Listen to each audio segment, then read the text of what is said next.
social media usage have become an indispensable part of our daily lives to the point that we no longer notice how much time we spend on it. We've become so reliant on our devices that we no longer detach ourselves from it. As a matter of fact, the excessive use of mobile phones and social media is now linked and compared to substance abuse. According to studies, our brain releases neurochemicals similar to the ones released due to excessive substance use when we use our mobile phones, specifically social media, that eventually leads to addiction. In this documentary, we are going to learn another side on human health and neuroscience. We are also going to tackle about the effects of social media and technology in the brain and the reason why people get too addicted to it.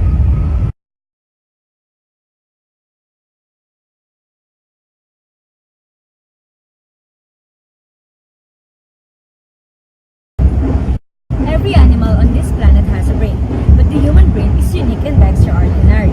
It performs several functions such as the following. It controls our body temperature, blood pressure, heart rate, and breathing. It also accepts information from our various senses. It handles our physical movement, and it also lets us dream, reason, and experience emotions. The brain, the spinal cord, and the peripheral nerves make up a complex information processing and control system called the central nervous system. In tandem, it regulates all the unconscious and conscious state of our lives. The scientific study of the human brain and the nervous system is called the neuroscience or the neurobiology. But even though our brain is so powerful on its own, it is still influenced and changed by various external activities like the use of internet and social media.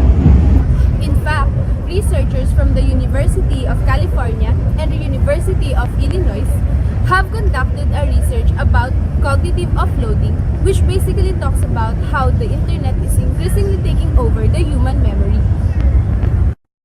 In the experiment, participants were divided into two groups to answer challenging trivia questions. The first group purely used their own memory, while the second group used Google. After, the participants were then given the choice to answer subsequent easier questions by the method of their choice. As a result, it is revealed that participants who previously used the internet to gain information were more likely to revert to Google than those who relied on memory. Participants also spent less time consulting their own memory before reaching for the internet. Remarkably, 30% of the participants who previously consulted the internet failed to even attempt to answer a single simple question from memory. To give us further enlightenment about the topic, we have interviewed a professional that can really explain to us what cognitive offloading really is. Ms. Teresa Empellejo, a registered psychometrician and a University of Santo Tomas professor under the psychology department. Okay, so first we have to define what cognitive offloading means, okay? But I'm going to try to explain it in a simpler way. For example, if you want to be more efficient, like, because we're going to search the internet, instead you're going to research about something that you don't know, or maybe try to remember something that you do know, right? So you are going to engage in technology. Okay. Say my stand is that it's in a long run or in a long term kind of way, it's kind of negative. Why? Because you are going to be reliant or dependent on that kind of behavior.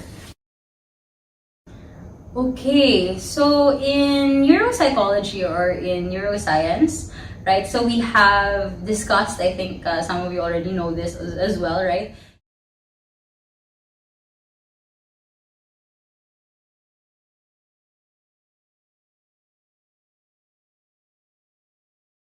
Okay, so because of that, it's like a parang cause and effect. Ganun lang. You have, you do this thing and then the effect will be there's more release of dopamine, you get happier, you get pleasure from it, so you want to engage in it more. That's why people are addicted to searching the internet, okay? What drives them, okay? So again, depending on the goal, okay, that they have.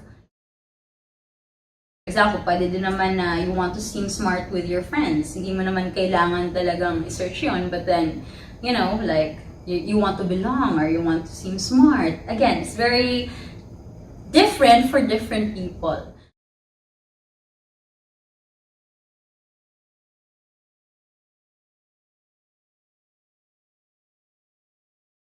What are its effects? Okay, so are we talking about long-term or short-term? Long term. Okay, sige. So, in a long-term kind of way, so cognitive offloading, as I said kanina, is more in a negative way. Why?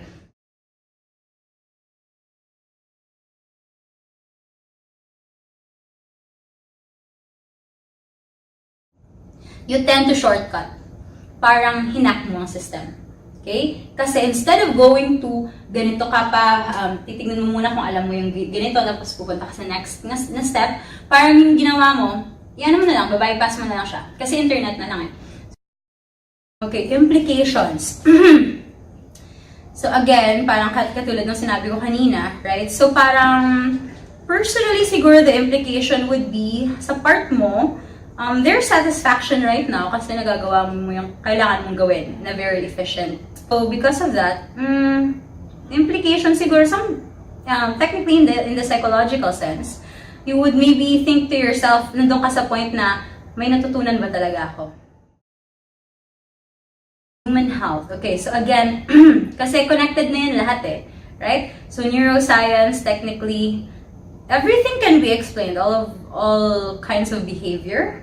Okay, in a neurological sense. Bakit? Kasi it's a part of your brain.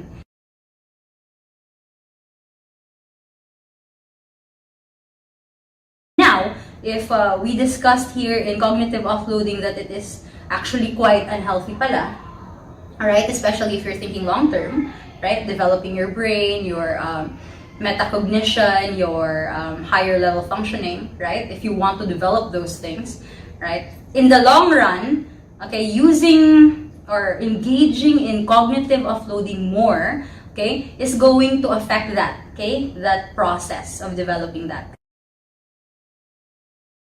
Other thoughts?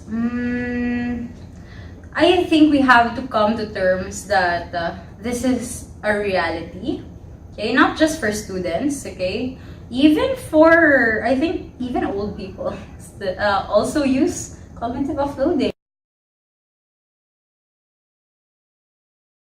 So, siguro being aware na lang, let's just do things moderately. Okay? All in temperance. Cognitive offloading is just one of the effects that come with too much usage of the internet.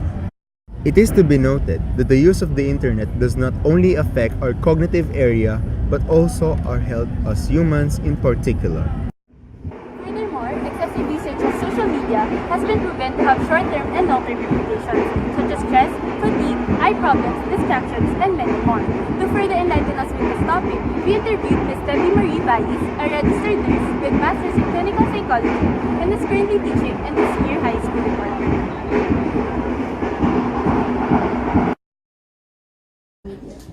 For me, social media is yung tinatawag nilang amoral, meaning it's not necessarily bad, but it's not necessarily good by itself. It's a good thing kasi mas madali na yung information dissemination. However, hindi rin natin maiwasan, especially nowadays, diba, yung nagkalat ng mga fake news.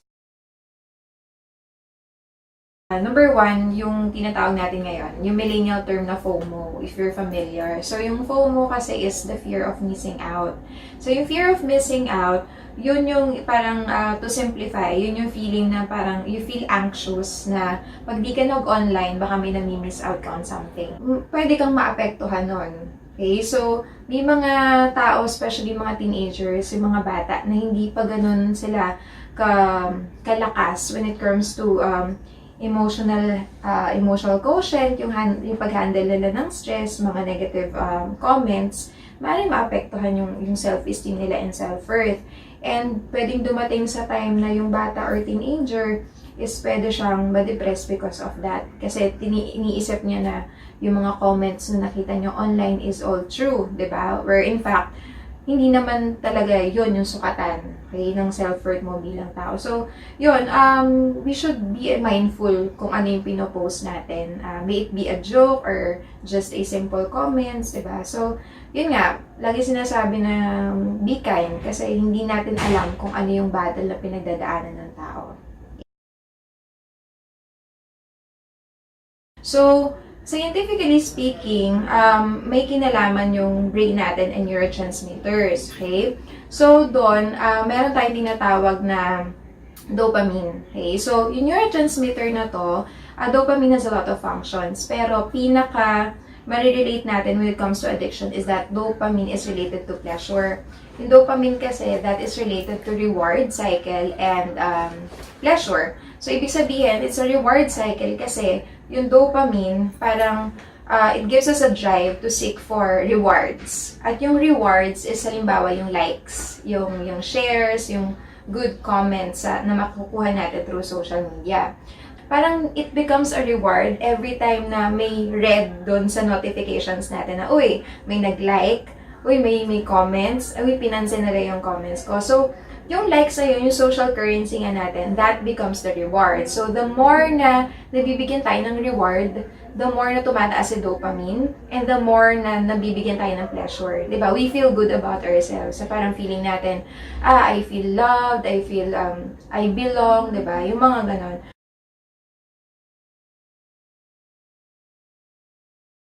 Okay, since nabanggit ko na kanina yung dopamine, okay, so I would like to, yung sa serotonin. Okay, yung serotonin naman, sikat siya for mood, okay, yung nafe-feel natin on an everyday basis. So, yung serotonin kasi, it has something to do with balancing of our mood, okay, and scientifically, kapag deficient ka dito sa serotonin, that can be attributed to depression. So, yung mga tao daw po na depressed is bumababa yung level ng kanilang serotonin, okay? So, kung i-relate naman natin siya sa social media, kung ang isang tao na mababa na sa serotonin, so at risk na siya for depression, and then the more siya na nakakakita ng mga negative about social media, so the more na pwede siyang ma-depress. Ang oxytocin naman, oxytocin is yung tinatawag nating love hormone. Kasi yung oxytocin, siya yung responsible for social bonding, social interaction. So ito yung tumataas every time na parang feeling natin we belong, diba, to a particular company, diba, yung to a particular group. Ganon din sa social media na parang if you feel loved, the more that you feel you belong, okay, the more na tumataas yung oxytocin. However, yun nga, kung negative naman yung nakikita mo sa social media and halimbawa, walang masyadong number of likes dun sa post mo, so parang mami-misinterpret mo siya na wala nagmamahal sa'yo. So, pwede rin makakapektuhan yung levels of oxytocin.